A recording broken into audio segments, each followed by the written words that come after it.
महापुरुषों ने जगत मंगल के लिए सदैव शास्त्रों के वचनों को साक्षात्कार करके बोला है। एक होता है किताबी ज्ञान पढ़ लिख के बोलना, एक होता है जो पढ़ा उसी को जीवन में अनुभव किया। ये अनुभव किया हुआ ज्ञान। ये जो लोग प्रश्न करते हैं कि मैं अपने परिवार का पोषण करता हूं, धन कमाता हूं, बेटी बेटा पढ़ाता लिखाता हूं, इनके ब्याह करता हूं, भजन नहीं करता हूं तो कोई पाप भी नहीं करता तो मुझे नरक क्यों मिलेगा? ध्यान से सुनिए। कह रहे हैं या ऐशाम पुरुषम साक्षादात्म प्रभमीश्वरम ना भजन्त्य वजानन्ति स्थानात् भ्रष्टा पतन्त्यधः। चाहे वो 4 वर्णों में किसी वर्ण वाला हो, 4 आश्रमों में किसी आश्रम वाला हो, वर्ण और आश्रम में रहने वाले हर व्यक्ति का कर्तव्य है भजन करना। भेजे ही गए हो भजन करने के लिए।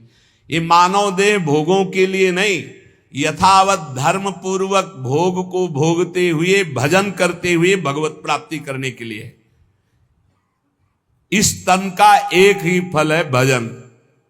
नर्तन कर फल विषय न भाई, भजी राम सब काम बिहाई।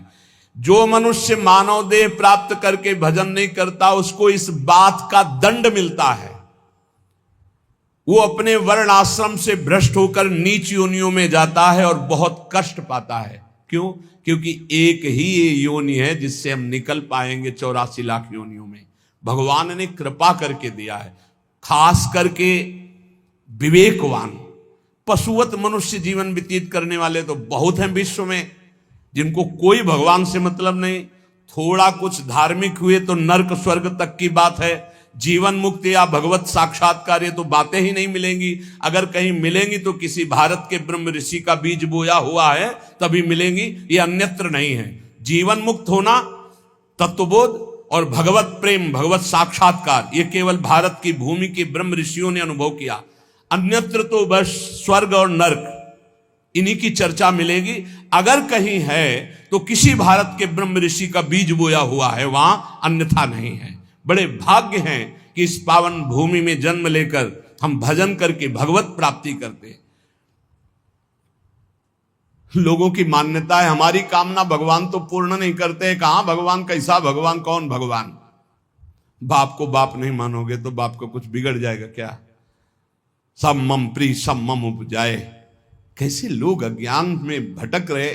तुम करो पापाचरण, तुम्हारी बात सुनेंगे। अच्छा यही सोचो, हमारे भारत का प्रधानमंत्री है, हर प्रयास करता है, कोई भी बने अपनी बुद्धि से प्रयास करता है भारत उज्जवल हो। यदि सत्य मार्ग का पथिक है, वो अपने कर्तव्य को समझता है तो ही सोचेगा भारत उज्जवल भविष्य वाला बने, भारत धनाढ्य बने, भारत एक बलवान देश बने, भारत की हर प्रजा सुखी रहे। इसके बाद उसी का बनाया हुआ कानून है। अगर इसके विपरीत ऐसा करता है कोई तो उसको इतनी सजा, उसको ये दंड, उसको ये दंड। ऐसे ही भगवान का विधान है। यदि आप धर्म मार्ग में चलोगे तो उज्जवल भविष्य वाले, आप अध्यात्म बल से बलवान, आप परमानंद की प्राप्ति करने वाले। आप विपरीत मार्ग में धर्म विरुद्ध चलोगे तो आपको रोग, शोक, दंड, चिंता, भय, शोक, नरक, मृत्यु ये सब प्राप्त होंगे। भगवान ने निर्णय कर दिया। अगर अब आप साबित हो चुके हो महापापी हो और आप राष्ट्रपति को प्रार्थना करें कि मेरी फांसी टाल दी जाए और उनकी मौत हो जाए तो न्यायाधीश के द्वारा पास किया हुआ आपका फांसी का मृत्यु दंड भी टाल दिया जाएगा। ऐसे ही भगवान कह रहे सर्वधर्मान परित्यज्य, रास्ता बता रहे मामेकम शरणम ब्रज अहम त्वाम सर्व पापेभ्यो मोक्षयिष्यामि मा शुचा। हे भगवान ये पूर्ण कर दो। क्या किया तुमने भगवान के लिए? भगवान ने तुम्हें मानव देह दिया, भगवान ने प्रकृति दी, भगवान ने सब कुछ व्यवस्था की। तुम केवल पापाचरण करो, भगवान तुम्हारी नौकरी करे। तुम भगवान के अंश हो, भगवान ने तुम्हें देह दिया, भगवान ने प्रकृति दिया, तुम भगवान के लिए क्या कर रहे हो? तुम हमारी समाज के लिए जो भगवान ने रचा है उसके लिए क्या कर रहे हो? अपनी वासनाओं की पूर्ति। तो दंड नहीं भोगोगे और क्या भोगोगे? तुम्हारे गाली देने से भगवान कोई छोटे हो जाएंगे? तुम्हारे थूकने से आकाश गंदा हो जाएगा? तुम कर सकते हो तो सिर्फ अपना बुरा कर सकते हो और कुछ नहीं कर सकते। लिख लो हमारी बात। अगर कुछ भी मंगल हो रहा है तो भगवान के बनाए विधान से मंगल हो रहा है। संत समागम, हरिकथा, नाम जप, भगवत आराधना ये उनकी कृपा से हो रहा। तुम कर सकते हो तो शब्द लिख लो, केवल अपना बुरा कर सकते हो, वही बुरा कर रहा है। भगवान को गाली दे रहा है, भगवान को नहीं मान रहा, नास्तिकता बढ़ रही, मनमानी भगवान ने मेरा कर्जा नहीं, कर्जा लेते समय भगवान से पूछा था, कर्जा लेते समय भगवान से विनय की थी, धर्म से चला है तू, भगवान की आज्ञा का पालन कर रहा है तू। अरे भगवान तो सबके पिता हैं, परम उदार हैं, गाली देने वाले को भी प्रकृति से नहीं रोकते कि इसको श्वास मत लेने देना, ये मुझे गाली देता है, नहीं, अच्छी ऑक्सीजन देते हैं, पानी देते हैं, भोजन देते हैं, उसके लिए पृथ्वी फट नहीं जाती है, उसको भी पृथ्वी अपनी गोद में रखती है, जो भगवान को गाली दे। कैसे नीच बुद्धि वाले अपना काम बनाने के लिए आए हो और अपना काम बिगाड़ रहे हो, जिनसे काम बनना है उन्हीं में नास्तिकता कर रहे हो। कौन है आधार यहां इस जगत का? वही सर्वाधार परमात्मा। तुम अंधे हो, दिखाई नहीं दे रहा? ये सूर्य किसके बल से तेजवान है, ये वायु किसके बल से चलती है, किसके बल से पृथ्वी, आप देखो किसके आदेश से हो रहा है। एक जरा सा झटका आता है, प्रांत का प्रांत चकनाचूर हो जाते हैं। वो सामर्थ्यशाली भगवान है, तुम्हारे कुछ कहने से होगा, चींटी की तरह पिस जाओगे। उसकी शक्तियां अनंत हैं होश में। अगर जीवन को मंगलमय सार्थक बनाना है तो एकमात्र भगवान की शरण है, और अगर कुछ भी और करोगे तो अपने को बर्बाद करोगे, सिर्फ बर्बाद करोगे, सिर्फ विनाश करोगे अपना, और कुछ मंगल नहीं कर सकते। भगवान का आश्रय ले लो, वो बहुत करुणामय है। ये जो पुरुष चारों वर्ण या चारों आश्रम में है, यदि भजन नहीं करते तो इस बात का दंड मिलेगा कि मानव देह तुम्हें मिला है भगवत प्राप्ति के लिए। देखो, बोले भला पिता अपना बालक का अहित चाहता है? हां, चाहता है। एक पिता के पुत्र ने किसी नाबालिग का बलात्कार करके उसको मार डाला। उससे वो समाचार वाला पूछता है कि आप अपने ऐसे पुत्र के लिए क्या बोलेंगे? तो बोले, यही बोलूंगा कि जल्दी से गिरफ्तार किया जाए और उसको फांसी की सजा दी जाए। मेरे बालक ने ऐसा अपवित्र कार्य किया, मैं कभी देखना नहीं चाहूंगा कि वो मेरे सामने आवे, उसको जल्दी से जल्दी पकड़ा जाए और ये जब एक साधारण पिता ऐसा बोल सकता है तो असाधारण पिता जो धर्म के विरुद्ध चलेगा, तिनकर काल रूप में भ्राता, वो भगवान साक्षात धर्म स्वरूप है। कोई धर्मात्मा पिता नहीं चाहेगा कि उसका पिता अपवित्र कार्य करे और उसे गले से लगाए। फिर भी मेरे भगवान कह रहे हैं, अहम तो हम सर्व पापेभ्यो मोक्षयिष्यामि मा शुचा अपि चेत सुदुराचारो भजते माम अनन्य भाग। महादुराचारी भी हो तो आ जाए कह के कि प्रभु मैं आपका हूं, आपके सिवा कोई मुझे नहीं बचा सकता, तो मैं तुम्हें साधुरेव सम्मंतव्य सम्यक व्यवसिता हिस्सा, मैं तुम्हें साधु बनाऊं। फिर भी भगवान को कैसे शब्दों से बोलते, कोई भगवान नहीं, मन मानी आचरण करो, पता चल जाएगा भगवान है कि नहीं, अंतिम समय तक तो पता चल जाए। एक डॉक्टर बोले थे हमसे, जब गंगा किनारे भ्रमण करते थे, बहुत अमेरिका से पढ़ के आए थे, मार विज्ञान छांटते चले जाए, कौन भगवान, कैसा भगवान, क्या।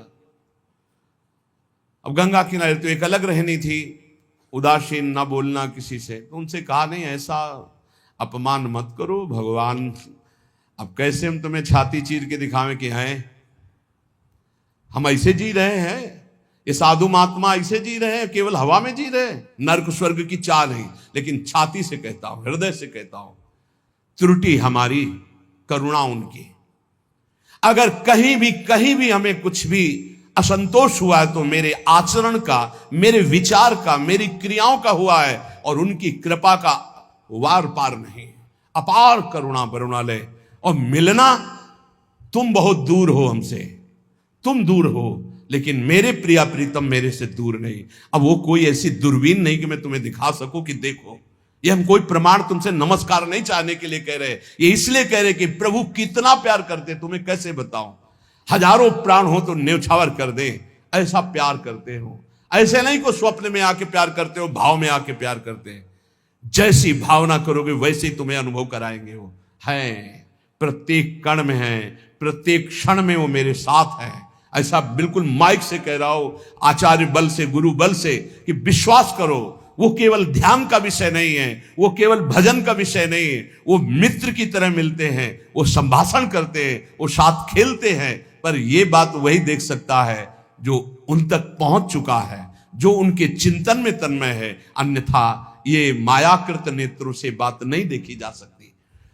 इसलिए उसका पतन निश्चित है जो मनुष्य शरीर पाकर के भजन नहीं करता है। भगवान ने केवल भजन के लिए दिया है।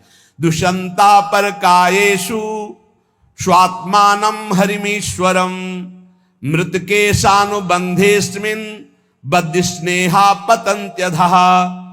भाई शरीर का अभिमान मत करो, ये मरा ही मरा, अभी मरा या कल मरा, मरा ही है पक्का। मृत्यु प्रतिपल साथ है। ये शरीर मृत शरीर समझो, कब छूट जाए कुछ पता नहीं। इसके संबंधी भी छूट जाएंगे। इस शरीर से प्रेम गांठ करने का मतलब है नरक यात्रा तय करना। इसलिए इससे ज्यादा प्यार मत करो। इसे खूब कई बार हमने प्रार्थना की साधकों से कि शरीर को ऐसा समझो जैसे कंजूस मालिक बेईमान नौकर से काम लेता है, ऐसे ले इससे। इसको छूट दे दी तो ये पूरी की पूरी जिंदगी बर्बाद कर दे। इसे बेईमान जैसे नौकर ना हो। ईमानदार नौकर अपने आप काम करता है, ये अपने आप नहीं करेगा। बेईमान नौकर जो आराम करना चाहता है, लगाओ काम में 4 घंटे, 124 घंटे में 20 घंटे इसको संसारिक काम, साधना के काम, भजन कार्य, आनंद समेट लो।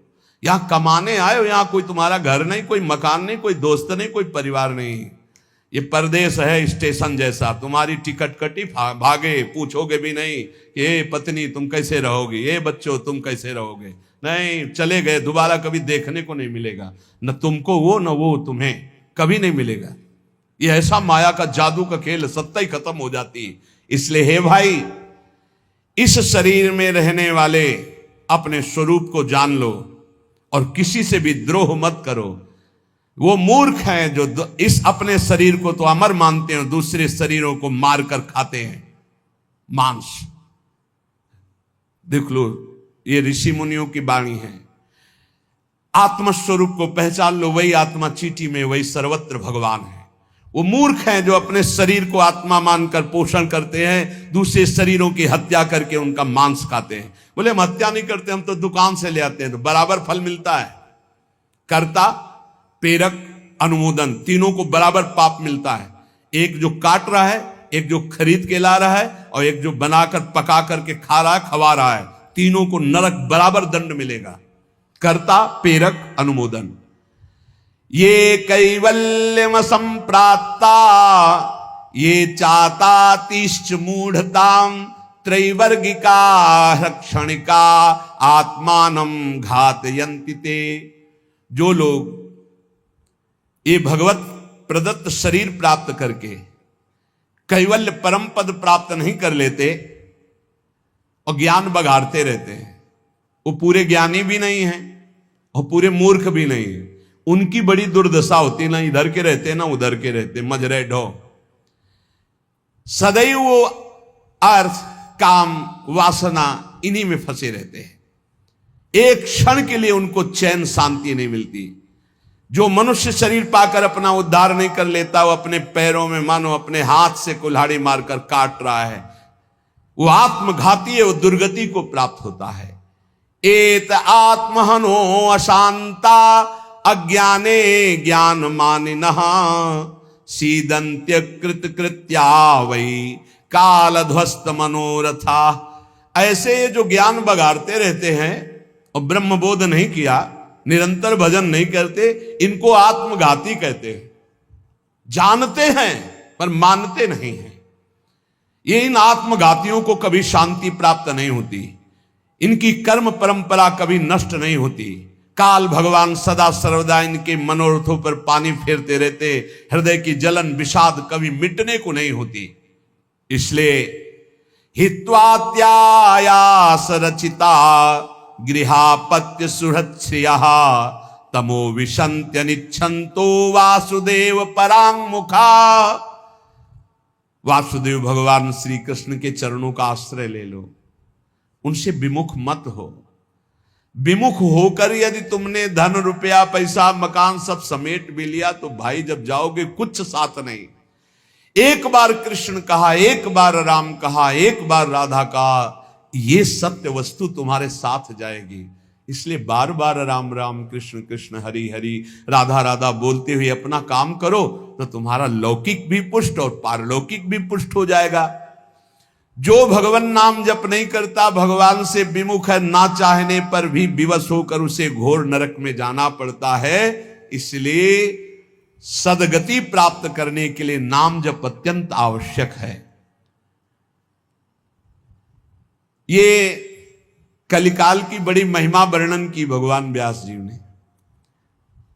जो फल सतयुग में 10,000 वर्ष ब्रह्मचर्य रहकर दोनों हाथ उठाकर दाहिने पैर के अंगूठे के बल खड़े होकर भजन करने से मिलता था, ध्यान दीजिए कितना कलयुग का कृपा प्रसाद है। कलयुग को बहुत बुरा कहा जाता है, तो ये बात पक्का समझो, दो पक्ष सब में होते हैं, कृष्ण पक्ष और शुक्ल पक्ष, एक अंधेरे का पक्ष एक प्रकाश का।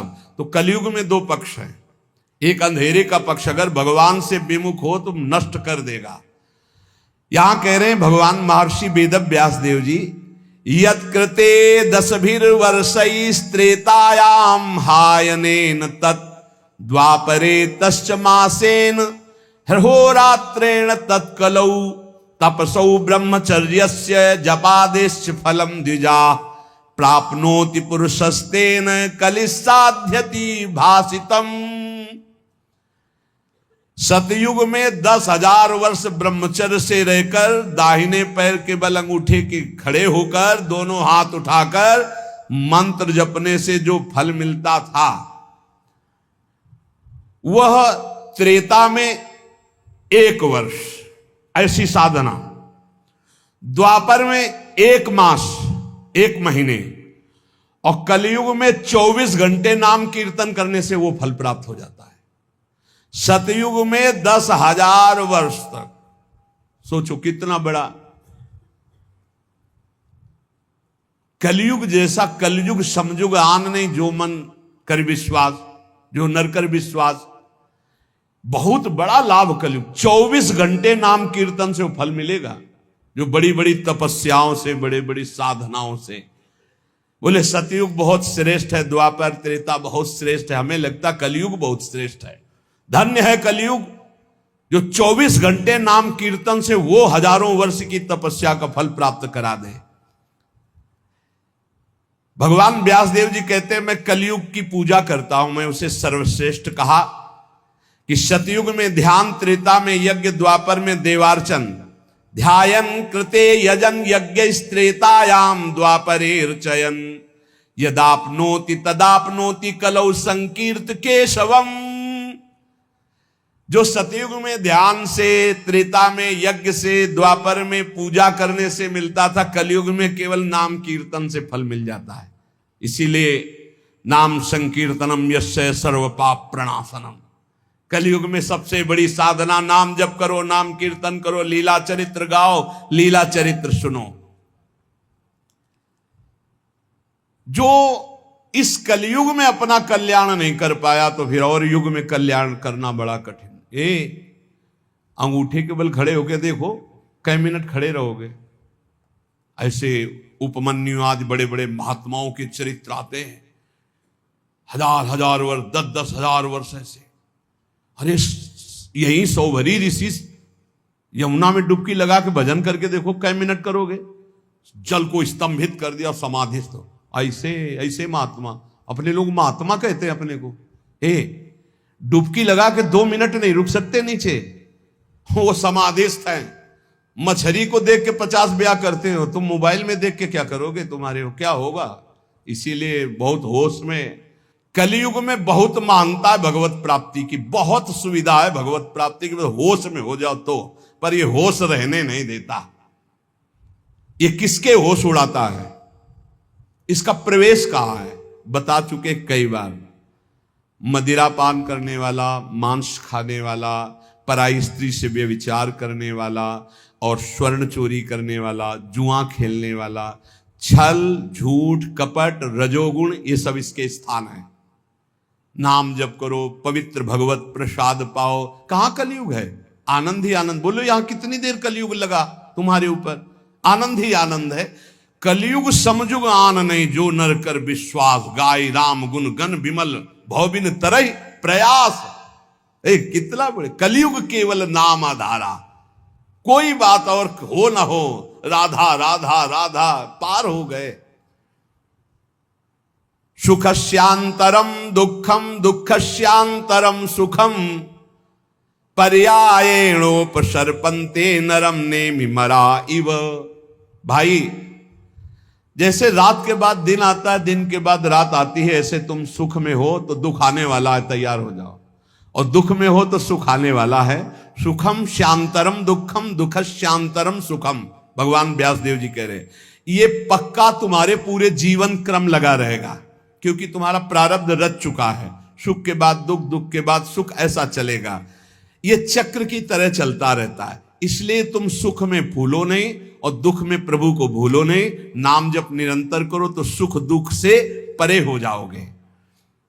जातस्य नियतो मृत्यु पतनम च तथोन्नते विप्रयोगावसानस्तु संयोगा संचयः क्षयः विज्ञायना बुधा शोकम न हर्षमुपयान्ति ये तेषामेवेतरे चेष्टाम शिक्षन्ता सन्ति तादृशा।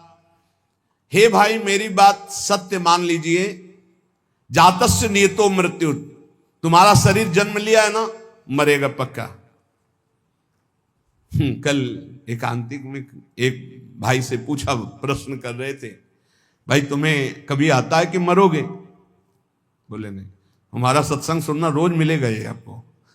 सत्संग में एक बार तो रोज आएगा कि तुम मरोगे, नहीं आएगा? रोज आता है। आपका तो अभ्यास बन गया होगा सुनने का कि मरने वाली बात तो रोज आती है। यही हमको संभालेगी, क्योंकि जाना है। जो संभलते नहीं हैं वो लड़खड़ा के गिर जाते हैं। रोज संभलना है, मरना है। जातस्य नियतो मृत्यु पतनम च तथोन्नति। अगर शरीर जन्मा है तो मरेगा आज, नहीं तो कल तैयार हो जाओ। जाना है, जाना है। कब जाना है पता नहीं है। फांसी वाले को तो समय बता दिया जाता है कि कल 12 बजे होगी, अपने को अपना ये भी समय नहीं पता है, पता नहीं कब जाना है। उसे पता हो जाए तो अच्छा रहता है।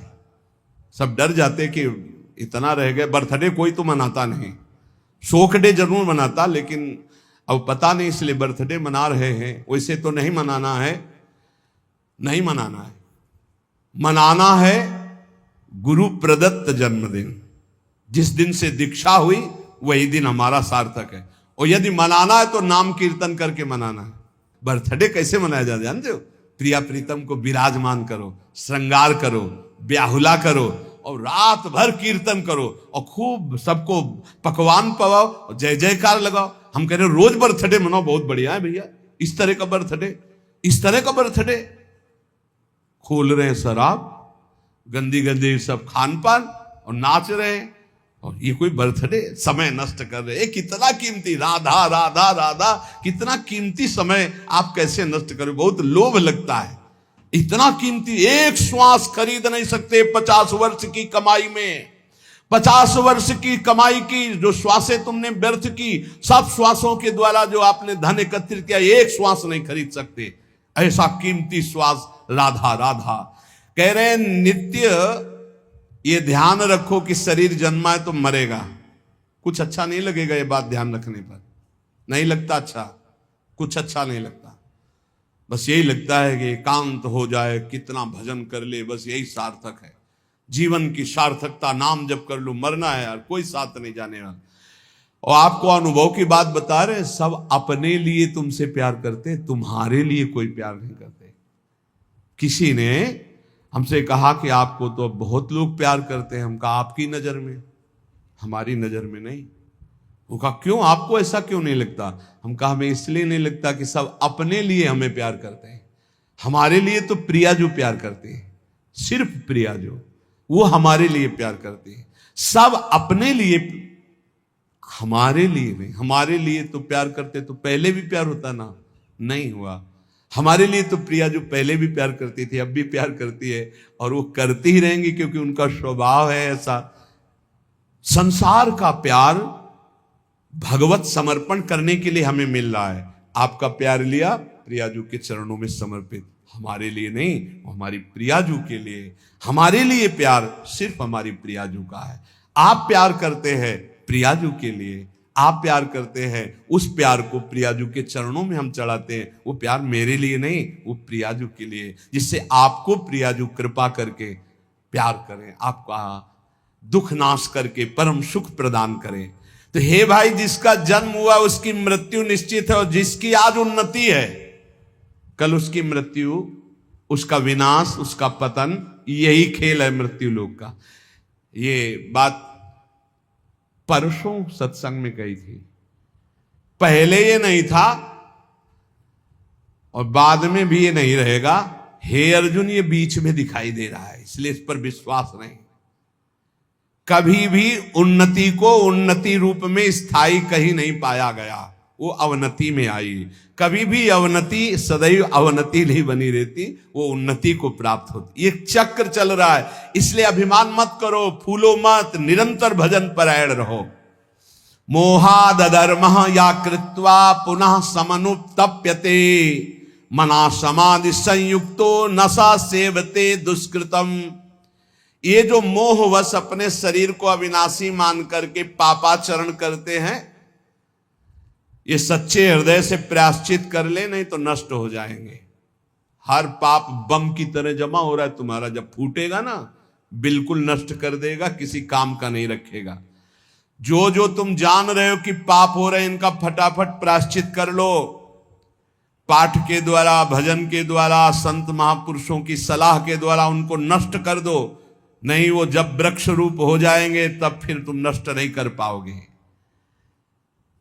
एकाग्रता पूर्वक देखो तुमसे कौन कौन पाप हो रहे हैं, वर्तमान में कौन कौन पाप हुए हैं, उन पापों का क्या प्रायश्चित है, उनका प्रायश्चित कर लो। यथा यथा मनस्तस्य दुष्कृतम कर्म गर्हते तथा तथा शरीरम तु तेना धर्मेण मुच्यते। जैसे जैसे आप जलोगे अंदर से, अरे कैसे पाप हो गया, कैसे हटे, हे भगवान मैं बहुत परेशान हूं, ये नीच मन मुझे बहुत जला रहा, रो लिया, पाप नष्ट हो गया। ड्रामा नहीं, असलियत में जैसे जैसे तुम उस पाप कर्म की निंदा करोगे अंदर से, धिक्कार है, धिक्कार है, कैसे हो गया मेरे से, प्रभु कैसे हो गया, नाथ मुझे बचाओ, ये अंदर जलोगे तो कह रहे हैं वो पाप कर्म नष्ट होना प्रारंभ हो गया। त्यों तुम्हारा शरीर निर्मल होना शुरू हो जाएगा। और यदि प्रायश्चित नहीं किया तो शरीर दंड मिलेगा।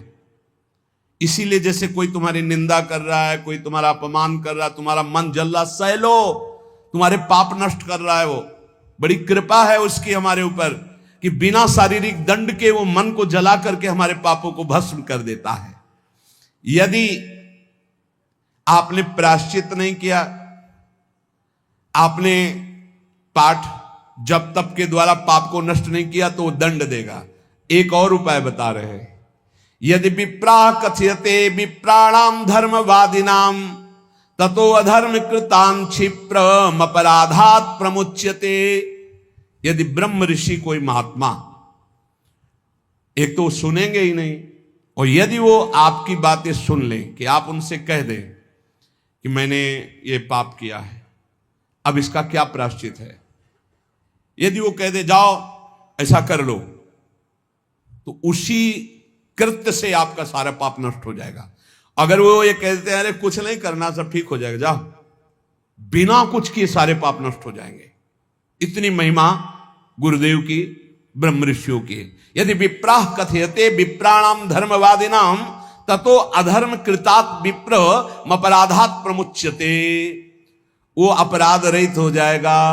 अगर वो कहते जाओ जाओ, अच्छा कुछ नहीं, सब ठीक हो जाएगा, बिल्कुल उसका कोई प्रायश्चित नहीं करना पड़ेगा और कोई कर्म वो दंड नहीं देगा, पर दोबारा नहीं होना चाहिए।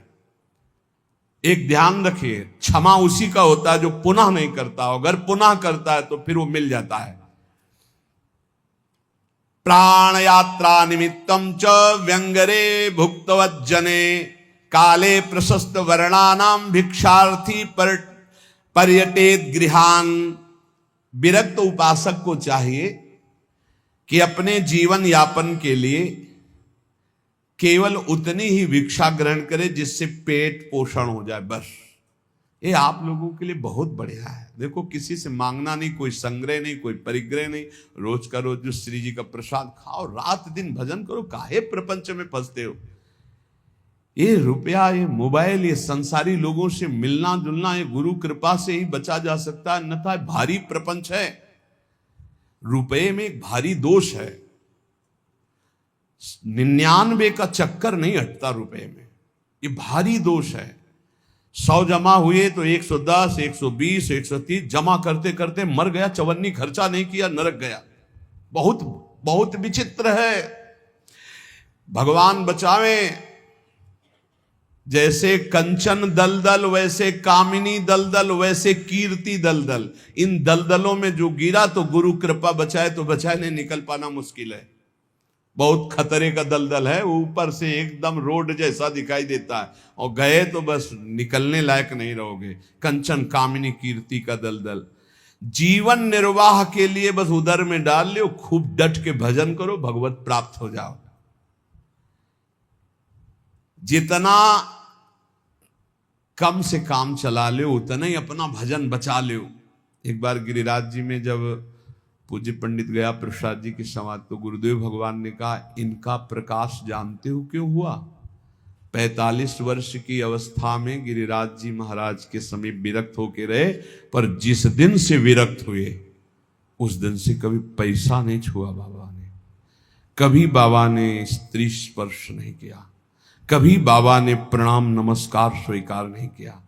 कंचन कामिनी कीर्ति तीनों पर विजय प्राप्त किए हुए होने के कारण बहुत जल्द 45 वर्ष गृहस्थी में रहे, बहुत जल्दी इतना प्रकाश हुआ वैराग्य का। भाई जी जब पधारे थे तो बाबा को ऐसे दिव्य देह में दिखाई दे रहा था, भाई जी जा रहे, पंडित गया प्रसाद जी महाराज। एक काहे को अपना भजन बिगाड़ो, गुरु कृपा से भरण पोषण हो रहा, चकाचक खूब भजन एकत्रित करो। जितने से उदर पोषण हो जाए उतने ही भोजन पर अधिकार रखो, खूब भजन करो। भिक्षान्न है ये, आकाश वृत्ति से यहां आता है, वैसे भी भिक्षा तेहरा से मांग के रोटी लाई जाती। खूब भजन करो भाई यार, डट के। भजन ही जीवन का सार है। भिक्षा मिले तो हर्ष और ना मिले तो शोक ना करे। यहां ना मिलने का तो सवाल ही नहीं रह गया, वो तो अपने लोगों के जीवन में था। गंगा किनारे कई दिन जब गंगा जल से केवल उदर पोषण हुआ, और जैसे कोई बारी लगाने वाले ऐसे टिफिन खोल रहे हैं और अपना पार हैं, तो ऐसे दृष्टि जाती तो मन कहता बड़े भाग्य हैं उसके, ऐसा जीवन रहा है। बोले किसी के भी प्रति ना आदर सत्कार मिलने पर प्रियता और ना अपमान घृणा होने पर नफरत। मान लो कोई हमारा अपमान कर रहा है, घृणा कर रहा है, तो हमारे अंदर नफरत ना आवे उसके लिए। कोई बड़ा आदर सत्कार कर रहा है तो कोई प्रियता ना आवे। ऐसे भगवत मार्ग में रोज का रोज ये अमृत में वचन सुन रहे हो, ये बहुत अमृत प्राप्ति कराने वाले हैं। यदा यदा ही पाखंड वृत्ति रत्रोपलक्ष्यते तदा तदा कलेर बुद्धि रनुमेया विचक्षणे। अब कलयुग का दोष कह रहे हैं, यदि पाखंड थोड़ा भी स्वीकार किया तो कलयुग तुम्हारी बुद्धि में सवार होकर नष्ट कर देगा। यदा यदा ही पाखंड वृत्ति रत्रोपलक्ष्यते, दिखाई भी दिया जरा सा पाखंड तो कलयुग सवार हो जाएगा। पाखंड जो है नहीं वो नाटक करना नहीं, बिल्कुल नहीं होना चाहिए। नाटक बिल्कुल नहीं होना चाहिए। नाटकबाजी तो भक्ति में होना ही चाहिए। बहुत बड़ा ये दंभ पाखंड रोग है, भक्ति को पूरा का पूरा रुग्ण कर देता है। दिखावटी नहीं होना चाहिए कुछ। प्रभु सब कुछ जानते हैं यार, किसको दिखाना है, क्या दिखा। अच्छा सामने वाला दे भी देगा तो क्या, प्रणाम नमस्कार रुपया पैसा, इसके लिए भक्ति ही कर रहे हो तो हरि लक्ष्मीपति, दूसरे से क्या चाहिए। अगर जरा भी पाखंड हुआ तो कलयुग तुम्हारी बुद्धि को ग्रसित करके अनुमान भी नहीं लगा सकते कि कितना भ्रष्ट कर देगा। यदा यदा सताम हानिर्वेद मार्गानुसारिणाम तदा तदा कलेर वृद्धि रनुमेया विचक्षणई। जब जब तुम वैदिक मार्ग का उल्लंघन करोगे, साधु पुरुषों की आज्ञा का उल्लंघन करोगे, तभी तुम्हारी हानि करने वाला कलयुग तुम्हारी बुद्धि पर सवार होकर तुम अनुमान भी नहीं कर सकते कि तुम्हें कैसा भ्रष्ट कर देगा। प्रारंभाश्चा वशीदंती यदा धर्म कृताम नृणाम तदानुमेयम प्रधान्यम कलेर विप्रा विचक्षणैर। जब कोई धर्मात्मा अधर्माचरण की तरफ जाने लगता है, सोई कलयुग उसके ऊपर अपना प्रभाव डाल देता है। जब कोई विद्वान कलयुग से ग्रसित हो जाता है तो उसके आचरण उल्टे होने लगते हैं। इसलिए पाखंड, शास्त्र विरुद्ध आचरण, संत गुरुदेव की आज्ञा का उल्लंघन, धर्म के विरुद्ध आचरण करने वाले पर ही कलयुग का प्रभाव होता है, अन्यथा नहीं होता। कलयुग के प्रभाव से बचते हुए निरंतर नाम जप करते हुए इस जन्म में हम भगवत प्राप्ति कर ले। कुछ कमियां सब में होती हैं, वो भगवत साक्षात्कार में ही पूर्ण होती है। जहां भगवत साक्षात्कार हुआ उन कमियों का नाश हो जाता है। इसलिए उपासक को हर कदम जिन जिन कमियों को जानता जाए उनको छोड़ते हुए आगे तन्मयता पूर्वक बढ़े। हमारे दो पक्ष हैं, एक है हम और हमारे गुरुदेव, और एक है हमारी इंद्रियां और मन, माया। ये हमको गिराने की चेष्टा करती है, और गुरुदेव हमको जो उपदेश करते हैं वो इन पर विजय प्राप्त कराने। कभी कभी इनका पक्ष जोर हो जाता है और हम हार जाते हैं, तो हमें निराश नहीं होना। हमें ठीक जैसी आज्ञा वैसे ही चले तो फिर हम बलवान होकर जीत जाएंगे। और इस जन्म में मुझे भगवत प्राप्ति करना ही, किसी भी तरह रुकना तो है नहीं। हम चाहे जितना कीचड़ में सन जाए, हमें रुकना नहीं, हमें चलना ही चलना है। क्योंकि ये शरीर छूटा तो अब और किसी शरीर में भगवत भजन बने ऐसी कोई संभावना नहीं। बड़ा डर लगता है। अब इस शरीर से भजन करके भगवत प्राप्ति करना ही है। इसलिए सबसे प्रार्थना है, भजन का तात्पर्य है नाम जप, राधा राधा राधा। कोई पैसा नहीं लगता, कोई मेहनत नहीं, धीरे धीरे जबान हिलाओ, राधा राधा राधा, अपना कार्य करते रहो। इसी से भगवत प्राप्ति हो जाएगी।